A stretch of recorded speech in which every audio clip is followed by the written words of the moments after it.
খাবার যদি হয় ফ্রেশ একদম টাটকা তাহলে কার না ভালো লাগে। আর এই ফ্রেশ ফ্রেশ টাটকা সবজি বা খাবার যদি খেতে চান তাহলে আপনাকে চলে যেতে হবে কালিয়াকৈর উপজেলা ধানতারা বাজার। আর কালিয়াকৈর থেকে এর দূরত্ব 7 থেকে 8 কিলোমিটার হবে। আর আমাদের গ্রামটা কিন্তু এই বাজারের একদমই কাছে। তাই আজকে হঠাৎ করে মনে হলো একদম ফ্রেশ ফ্রেশ টাটকা সবজি আর কিছু দুধ কিনতে হবে। তো আমরা রাত্রে চিন্তা ভাবনা করে রেখেছিলাম যেহেতু আমাদের বাড়িতে যেতে হবে তাহলে খুব সকালবেলা উঠেই তারপরে আমরা চলে যাব বাজারে। বাজারে গিয়ে দুধ কিনে সবজি কিনে তারপরে বাড়িতে যাব। তো যে ভাবনা সেই কাজ, আমরা কিন্তু অলরেডি চলে এসেছি ধানতারা বাজারে। আর এখানে এত পরিমাণ লোকজন দুধ নিয়ে আসে যে আপনি স্বচক্ষে না দেখলে কখনো বিশ্বাসই করতে পারবেন না। আমি কিন্তু এই বাজারে ফার্স্ট টাইম আসলাম, এর আগে কখনো আসা হয়নি। আর যেহেতু এটা আমার শ্বশুরবাড়ির এলাকা অতএব এখানে না আসারই কথা। আমার কাছে মনে হচ্ছে এখানে প্রতিটি ঘরে ঘরেই গরু দোয়ানো হয়, যার থেকে মানুষ অনেক পরিমাণ দুধ পায়। এক এক পরিবারে মনে হয় 15-20 কেজির থেকেও দুধ এই বাজারে নিয়ে আসে। তবে একটা কথা বলে রাখি, আপনারা যদি কেউ আমার ভিডিও দেখে অতি আগ্রহ নিয়ে দুধ কিনতে আসেন অবশ্যই আসতে পারেন। তার আগে একটা কথা সবসময় মাথায় রাখবেন, আপনাকে কিন্তু দেখে শুনে বুঝে তারপরে এখান থেকে দুধ কিনতে হবে। আমি ভালো বলছি দেখে যে ভালো হবে ব্যাপারটা কিন্তু এমন নাও হতে পারে। অতএব আপনার ভালোটাই কিন্তু আপনাকেই দেখে নিতে হবে। আর আমরা যার কাছ থেকে দুধ নিয়েছি এই আঙ্কেলের কাছে টোটালি ছিল 6 কেজি দুধ। তো আমরা ভেবে নিলাম যে 6 কেজিতে হয়ে যাবে, যেহেতু আমাদের প্রতিদিন 1 কেজি করে লাগে আর সপ্তাহে 2-1 দিন আমাদের বাড়িতে আসা হয়েই থাকে, এর জন্য 6 কেজি নিয়ে নিলাম। ও আরেকটা কথা বলতে তো ভুলেই গিয়েছি, দেখেন এখানে কিন্তু প্রচুর পরিমাণ ঘোষ। ঘোষ মানে হচ্ছে যারা কিনা দই মিষ্টি তৈরি করে দোকানদার, এদেরকে ঘোষ বলা হয়। এরা কিন্তু এত পরিমাণ দুধ কিনে এখান থেকে যে সেগুলো অনেক দূর দূর থেকে এসে দুধ নিয়ে যায়। এই যেমন ধরেন কালিয়াকৈর, মির্জাপুর, শফিপুর, কোনাবাড়ি, তারপরে হচ্ছে আপনার চন্দ্রা, এরকম অনেক জায়গা থেকেই দুধ নিয়ে যায়। আর আমি দুধ কেনা শেষ করে চলে এসেছি সবজি বাজারে।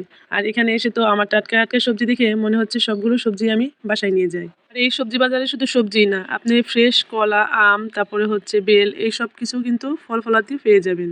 আর এই যে মাথার উপর বট গাছটা একদম নিঃস্বার্থভাবে ভালোবাসা দিয়ে যাচ্ছে, যার প্রতিদানে তাকে কিছুই দিতে হয় না। ঠিক যেমন আমাদেরকে মা ভালোবাসেন একদম নিঃস্বার্থভাবে, যার বিনিময়ে তাকে আমাদের কাছ থেকে কিছুই দেওয়া হয় না। আর এই চাল কুমড়াগুলো মাত্র ছিল 40 থেকে 30 টাকা করে। তো আমি এত বড় একটা চাল কুমড়া নিয়েছি মাত্র 40 টাকা।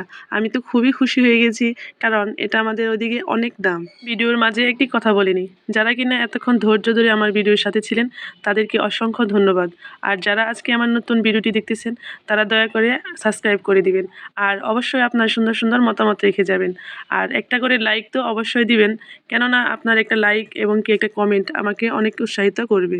আর দেখেন আমার ভিডিও করা দেখে এই দুটো লোক ঢ্যাপ ঢ্যাপ করে তাকিয়েছিল আর মুচকি মুচকি করে হাসতেছিল আর বলতেছিল, আপা আমার কাছে তো পটল আছে, তাহলে কিছু পটলও নিয়ে যান। তো তার কথা রক্ষার্থে কিন্তু আমি 1 কেজি পটলও নিয়ে নিয়েছি। এছাড়া এখানে পেয়ে যাবেন মুদির বড় বড় দোকান, যেখানে আপনার প্রতিদিনকার প্রয়োজনীয় সমস্ত সব কিছু পেয়ে যাবেন। এছাড়া আপনার সব থেকে যেটা বেশি আকর্ষণ সেটা আরেকদিন আপনাদের সাথে শেয়ার করব। সেটা হলো এখানে রাত 12টা থেকে শুরু হয় ধানের বাজার, যা কিনা ফজরের আজানের আগেই শেষ হয়ে যায়। আর এই তো দেখেন চোখের সামনে এখানে মনে মনে দুধ জাল করা হচ্ছে, যেখান থেকে তৈরি করা হবে ছানা, রসমালাই এবং কি মিষ্টি।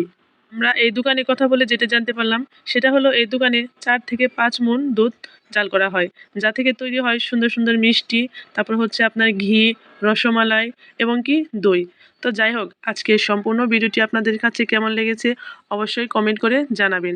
আর পরবর্তী ভিডিওর জন্য অবশ্যই আমার চ্যানেলটাকে সাবস্ক্রাইব করে দিবেন, লাইক কমেন্ট করতে তো অবশ্যই ভুলবেন না।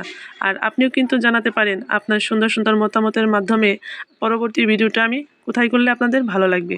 তো লাস্টে আমরা একটু হালকা পাতলা নাস্তা করে এখান থেকে বিদায় নিব। আপনি চাইলে আপনার এলাকাতেও আমাকে দাওয়াত করে যেতে পারবেন, যেখানে গিয়ে আপনার সুন্দর সুন্দর দর্শনার্থী উপস্থাপনা করে সবার মাধ্যমে আমি তুলে ধরতে পারি। আর এই ধানতারা বাজারে যদি আসতে চান তাহলে আপনাকে প্রথমে কালিয়াকৈর থেকে দেওয়ার বাজার আসতে হবে, আর ওইখান থেকে অটোরিকশা নিয়ে সোজা ধানতারা বাজার চলে আসবেন। তো সবাই ভালো থাকবেন, সুস্থ থাকবেন, আল্লাহ হাফেজ।